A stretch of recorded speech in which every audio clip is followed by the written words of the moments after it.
My name is Nate Funmaker. My shop's called Nathaniel's Hat Shop in Mancos, Colorado. I've been in operation here for going on 15 years. Now, if you came into my shop, I operate off of 1895 Conformateur. It sits on your head and gives a miniature reading of your head shape. Then there's a machine called the Vermilion that blows it up to the actual head shape.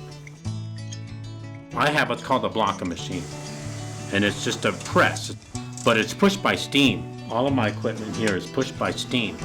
What it does is the block sits upside down. That can make the crown taller by sinking the block all the way into this hat blank, which is either rabbit hair, a mixture of beaver and rabbit, or all beaver. Once it's blocked, I put it in what I call a plater. It's an old dry cleaning piece of equipment. So the plater runs 220 degrees, it flattens the brim and presses it.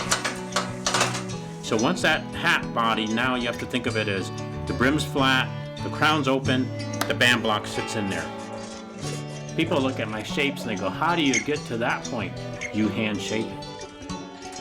From there, I iron the crown on a machine that's called the crown iron. The crown iron rotates back and forth on an arm with an iron that runs about 220 degrees.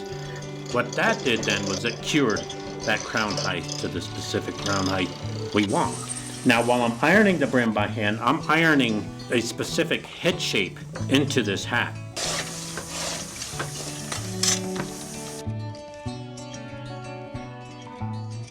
It's to the point where I sand it. I sand it with 4 grits of sandpaper. That more or less is more for decoration. I mean, it's more as a nice finish, but when it's cured out nicely, the hat feels light, but yet it's tough.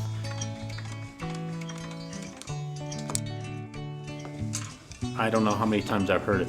I dream I'd leave ordering a custom-made hat, but it's a custom-made hat for them. And that's what I'm good at, is looking at a complexion, face shape, the chin shape. I mean, all these are little things that make up a good hat. Hats go from Paris, France to Japan, and these are people I may have met at the hat shop. They're people I may have met at trade shows.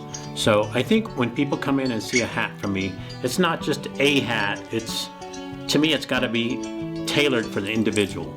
And a lot of hatters don't do that, but I do it because it feeds my art. Making hats don't make themselves. You got to make them, and it's very labor intensive. When you see a hat that's 15 to 18 years old and that's worn hard and worn in the weather and rain, it's that kind of quality.